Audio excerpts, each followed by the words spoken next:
Tim, what's going on? Dude, man, you shocked me there for a second, man. It's been crazy out there. What are you seeing? What's going on, brother?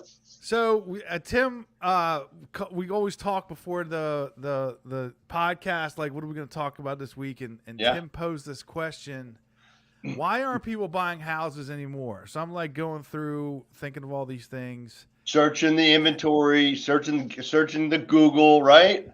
Well, I didn't at first because I wanted to know if I was going to guess the right answer. So, Right. so let's start with that. Like, and then I'm just going to say, when we got to the end of our discussion, I concluded that that's not even a relevant question because I don't even believe that. I guess I would have to look at some figures, but I'm not. What I see in the marketplace is people like fist fighting for houses again. Sure. And Exactly house right. prices going up, and the people that are, that I'm working with are buying houses.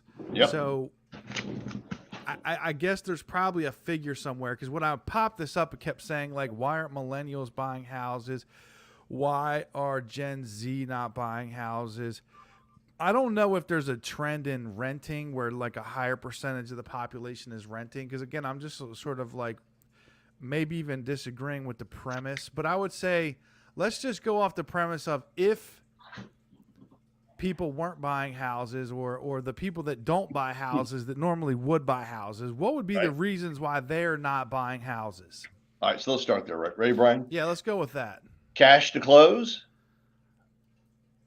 I'll say that is a thing, because prior to the pandemic, 2019, Sure. the transactions I was a part of, and I'm a part of middle class America, 200 to $1 million. I'm right in just the regular people buying regular houses with regular families. I don't do condos, vacation houses. 9 out of 10, we're getting 3% closing help. Since I started in 2009 all the way up until 19, a full 10 years, 9 out of 10. And the people that weren't getting it were anybody who was buying a house above a certain price range. It used to be 5, now it's probably more like 6 or 7. Like, by the time you were buying a $600,000 or $700,000 house, you'd already sold a house. You don't need closing help most of the time. Yeah, and exactly. then people buying condos, people buying the Solomon's Landing, like they never got closing help. It's like, really older people that are selling their last condo.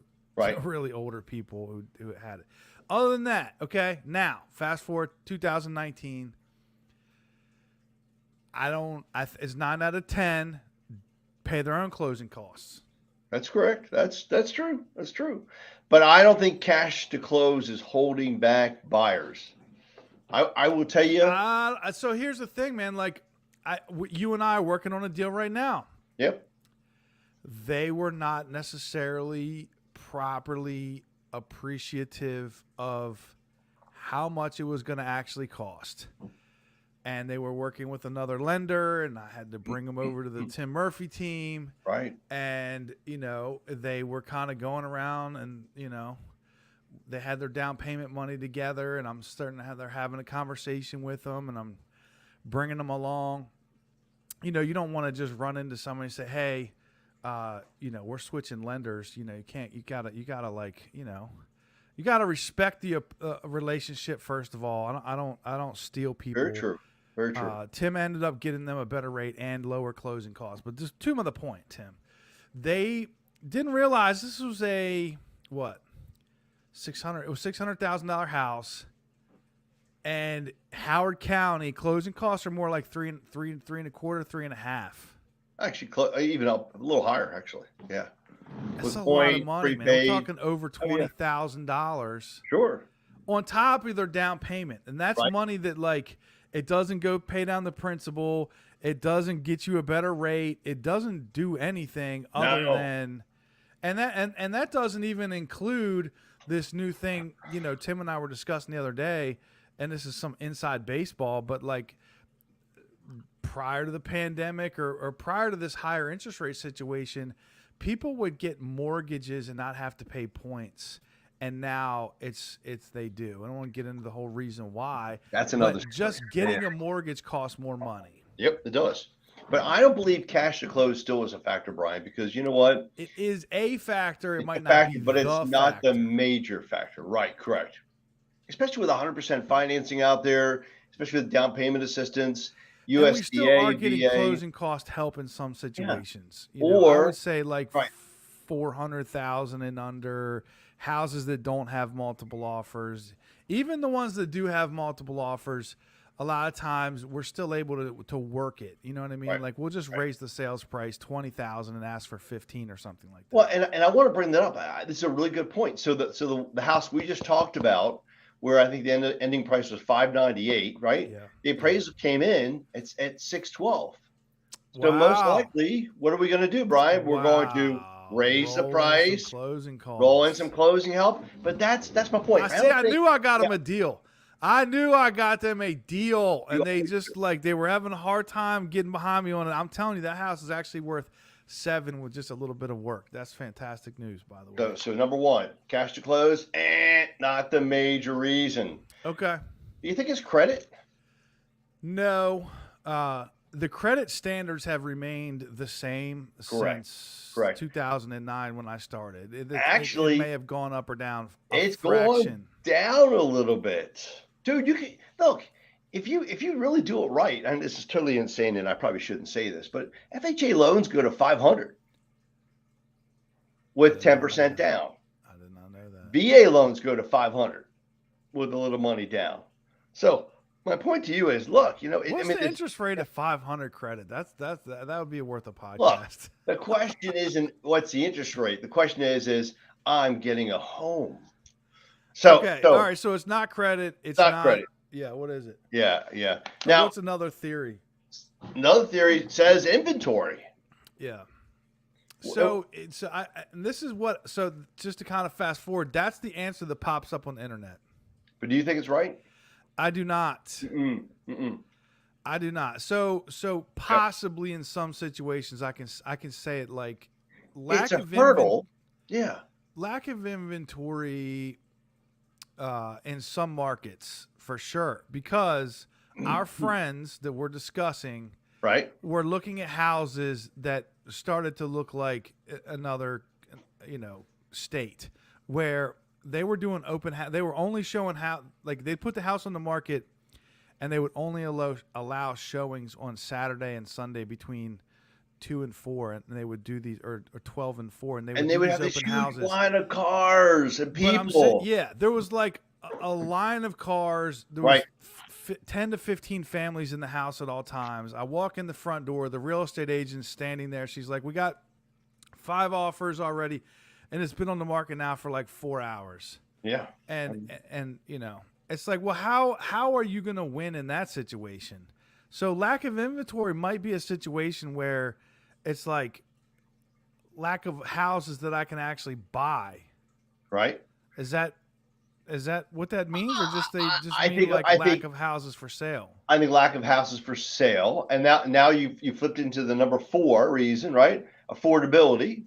Is that why? Which is my theory on the whole, the real reason why people aren't buying houses. And see, I don't think that's the case at all. No, I 100% believe that because of the disparity between the median income and the median home price, or the percentage of income that's required to cover a mortgage, is now at an all-time in the history of the earth level. I remember when I started in this business, everybody's number was 1,500. Do you remember that? I mean, it probably wasn't. It was everybody's number was like they wanted to stay at 1,500. 2,000, you felt like they felt like they were stretching themselves. I'm putting people in houses and their payments like over $5,000 a month. Yeah, baby. You know what I'm saying? Like, oh my gosh, dude. Yeah, I hear you, brother. I hear you. But I don't think that's the case either. Look, Brian, we've talked about this, and I'm going to bring this out right now. Ready? State of Maryland every month puts out, the housing statistics for Maryland, right? And everybody says nobody's buying houses, nobody's selling houses. Brian, 6,657 people bought houses last month, dude. Oh, Come that's right. I on now. forgot. I forgot. At the end of our discussion, we both Yeah. disagreed with the premise of the question to begin with. People are buying houses. But Exactly. But you know why? The number one reason people don't get a house? What do you think? I said that it's because I think they got priced out of the market. I think it's because they're not Combination of all. they're of the not above. making a strong enough, competitive, creative offer. And I will pose this question to you, right? You've got three people making an offer on this house. One guy says, well, the price is 350. I'm going to offer 365 and roll in closing. And the lender's saying, put 20% down, make it look really sharp, but you need that closing help. Somebody else is going FHA and they're asking for 5% in closing, so they're wrapping it up. Then you got, ready, Mr. Real Estate Agent who's thinking things through, very sharp, and says, look, let's go in with the price and not ask for closing. Let's find out and accommodate, how quick do they need to close, right? We need to find out what the hot buttons are of the seller. And I'll tell you what, the deal that wins is that competitive deal where the agent and the seller feel the less risk, they feel the loan's going to close, and it's going to go to the table. I mean, I don't disagree. My number was 2. So that's how many offers I wrote for that client. 2 offers. We won the second offer I wrote. All right, so you see what I'm saying about it, right? Come on now. I'm patting myself on the back. You did a phenomenal, dude. I was shocked. I get an email from you last night. Contracts accepted. I'm like, what the hell? You just made 2 offers. Yeah. Well, so you're saying that they're just giving up because they can't pull it off? They're giving up, period. They're not being creative. They're not doing the research. They're not doing the background check. And they're not making as competitive and as aggressive offer as could be made. And part of that, Brian, I'm going to pose this to you. Ready? I think part of it is because the clients aren't getting the right guidance or advice on the loan programs to begin with up front. Yeah, I would say that there is definitely an opportunity for most people to do better than they end up doing. But Tremendous. I would also say that we didn't need to have level 8 expertise to pull this off a couple years ago, right? No, but today, Brian. Okay, I agree. But most people don't have access to a realtor and a lender who are going to be a level 8, 9, or 10. You know what I mean? Like, so most people are part of that group of people that were in the parking lot of these houses that had 40 and 50 people. They're just there with, the average agent sells 4 houses a year. Yeah. Now it's probably like 3.5 with the current market. Like, so. Right. So let's talk about what the headline is more realistically like prevalent is why people aren't selling their houses. You know what? Now that's an easy one, right? One. Yeah. And why is that? It's because can they find a house that they want to go to? Because they're sitting on a 3% interest rate. Exactly right. And that's why the sellers don't want to sell and they don't want to try to not find another house because like I'm at 3.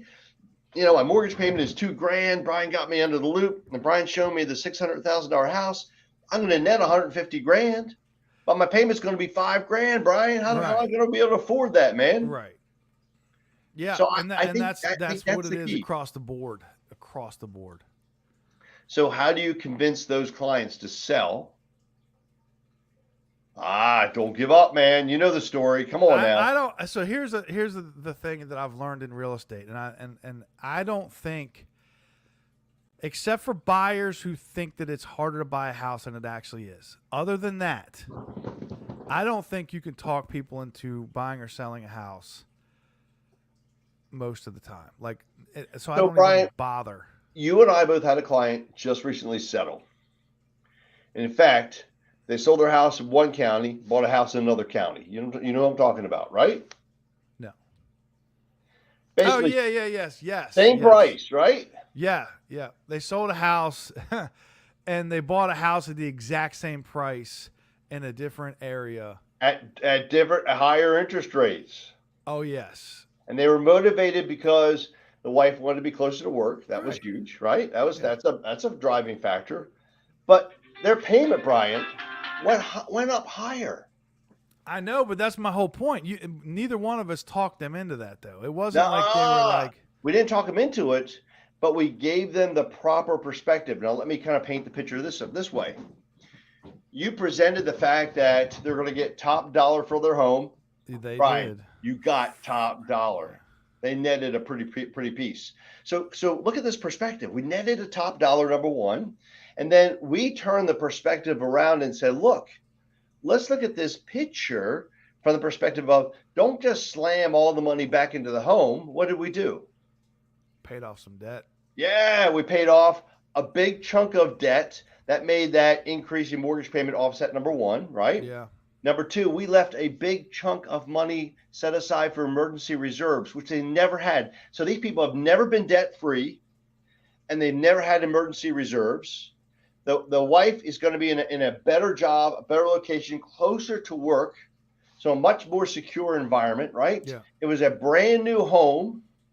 The payment, Brian, was a couple $1,000s higher than what they're paying, but Yeah. they recognized the long-term value and appreciation. So people just don't have the right perspective. Not everybody has all those external factors. Like most people are in a simple move, like I would like a bigger house. Okay, well, I'm having another kid. I'd like a bigger house. Exactly. I'm retiring. I'd like a smaller house. I wouldn't want to go up the stairs. None of those factors are enough to motivate people to pay $2,000 a month more for the same exact house. Well, except for if at some point in time the pain of going up and down those stairs is enough to drive you chair to lift. home. You seen the new elevators now? You can just put them right in your house. It's like a little tube. No, not so much. That's what I'm getting. Yeah, no. But my point is there's always a driving perspective. There's always a reason. There's always a way to properly structure things. And then you keep in mind, are house prices going down, Brian? No. Okay, no, exactly. In fact, every month I look at this report and it says, oh, home prices are up another 1.5%. I mean, we keep hearing this values are going to crash and burn, and they're going to be burning the furniture to keep the house warm. Come on, Brian. Seriously. I get it, man. I get it, but I still go back to this idea that I don't think that you and I are able to move the needle in most people's minds. I think it's great that we have the ability to give people perspectives that they don't already have, and to be able to point them in the right direction and sort of like hone their attempts at buying a house or selling a house to get it to be, to work out better for them. But we're not our podcast unfortunately doesn't get enough influence to convince America that they're wrong about all their current set of choices. So what do we need to do to convince America to do that, Brian? Well, I guess we need to be more entertaining, or we need to figure out the Google algorithm better so that we get more views. Because so the question is, people are buying homes and people are selling their homes. We don't have like 800,000 people watch our videos, Tim. Unfortunately, I don't know what it is. You know what it is, Brian? We need to have like a giveaway. Yes. Well, we can start with the giveaway. The other thing I think we need is like a more entertaining subject matter that people generally care about. If we were talking about the sub that went down, or the solar flare, or we were talking about Taylor Swift. Dude, Swifty! There you go. We could probably have more viewers. True that. But I don't think that serves the purpose of, like, at that point, what are we even doing? What would be the purpose of that? So I ordered a bunch of these the other day. These are Yeti mugs. Yeti, dude, that's nice. They're brand new. They're the kind that have the magnetic thing on here that they close, the lid close, and they're going out of stock for some reason. They're going to change this. Oh yeah. So I was thinking we could do a trivia. We wanted to. So I typed in real estate trivia. Tim, Yeah. I'm going to ask you some of these questions. Oh, geez, don't put me on the spot, man. What you got? I'm going to see if you can just answer them. So pick a number between 1 and 20. 7. All right. Question number 7 is American Northwest Realty Group serving Oregon, Washington is the blank property group. Fill in the one word. Okay. Heck, Brian? This is like something. All right, let's choose 14 then. That's a better number. Okay. So Jonathan Scott, who made a 2020 PBS solar energy documentary called Power Trip, as best known as the co-host with his twin Drew of what HGTV real estate show? And I have no idea what the hell it is. Property Brothers. Do you remember? I don't have TV, Brian. Remember? Yeah. I stopped watching I don't TV have again. TV either. In fact, if Yeah. I didn't see the answer, I was not going to get that right. All right. How about this? I'll throw one to you. Ready? Yeah. This is kind of crazy. What's the percentage of people that do USDA loans in the United States out of 100? So, I guess here's why I think that this is a low number. You would have to Dude, it's 100%, and it's rural. No. Here's the thing: what percentage of people live in metropolitan areas? That's true. Yeah, that's true. It's over 80%. But okay, let me ask you this: so is you Calvert only have County, access to 20%, and of the 20%, right? how many of them are in actual USDA eligible areas? I would say probably 15%. Okay. Right, and then of the 15%. How many of them are buying houses that would qualify, meaning that their income is too high? I would say another 5%. So now you're down to 10% of people could use use that program. loan. Yeah, and you don't have to be a first-time home buyer, right? Right. So I would say the number is probably, we'll go with 7. 7% in the United States use USDA loans. Yeah, that's my guess. You want me to tell you the answer, or is Yeah. it a trivia question? No, that's it. 0.4%. That's sad, Brian. Well, I'll tell you the other reason why. And then here's Yeah. the thing is, like, we don't understand this here. What do you think the income limit is in rural Tennessee for someone to get a USDA loan? Ooh, that's a great question. For a whole household. For a whole house. Like a family of 4. And you're buying a house in, like, West Texas or Wyoming, all right, or Mississippi. Let's just use Calvert County. No. You don't understand. Calvert County is the 8th highest per capita income in the United States of America. Is it really? It is. Okay. In fact, like 4 or 5 of the top richest counties in the entire United States are in the DC metro area. All right, so let's go ahead and choose. You said Tennessee. Is that where you want to go? Rural Tennessee, not like Nashville or anything. All right, I'm talking about how about this? Let's just choose Texas. Go to Alabama. Alabama. Damn. Okay, hold on here. Alabama. Rural Alabama, not Montgomery, Alabama, but like out in the thing. And that's going to prove my point why only 0.4 people have it. This is going. I like Tim's about to Arkansas. answer the question. Okay. All right. Damn, Arkansas is pretty high too. Exactly. Alaska. Arkansas is another one. No, it's high. I was like shocked as both. Depends man. on where you're at, though. Just got through Alaska. Hold on here. I gotta find Alabama. I had to remember how to spell. Maybe you know this off the top of your head. What is in Caroline County? No, dude, no. Go back to Alabama. Okay, Marshall County, Alabama. Family of 4 or less.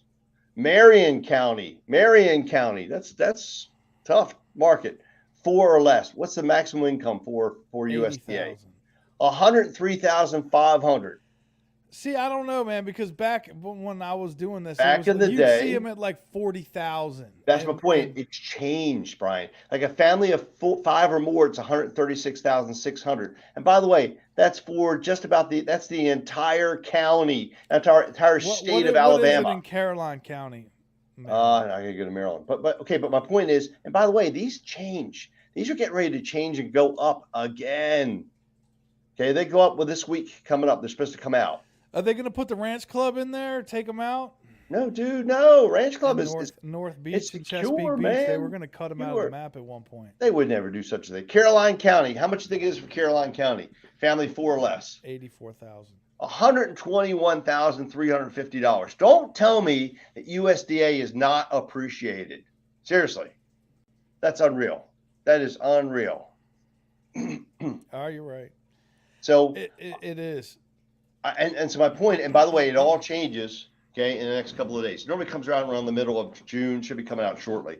So my point is I think there's a lot of programs that are not talked about that are available out there that Sellers don't know are available to them. Buyers don't know they're available out to them, that they could be able to do something Well, with. the other one is the debt to income front ratio is a big problem for USD, especially in today's market. It's like It's a little 34%. tight. It is tighter. There's no question about Probably it. what Yeah. keeps most people out. It's tighter. There's no question about that. Yeah. But here's the key, Brian. Ready? You got somebody selling a house. What do you do with the money? You pay off their debt. And now the debt to income ratio is not an issue anymore, right?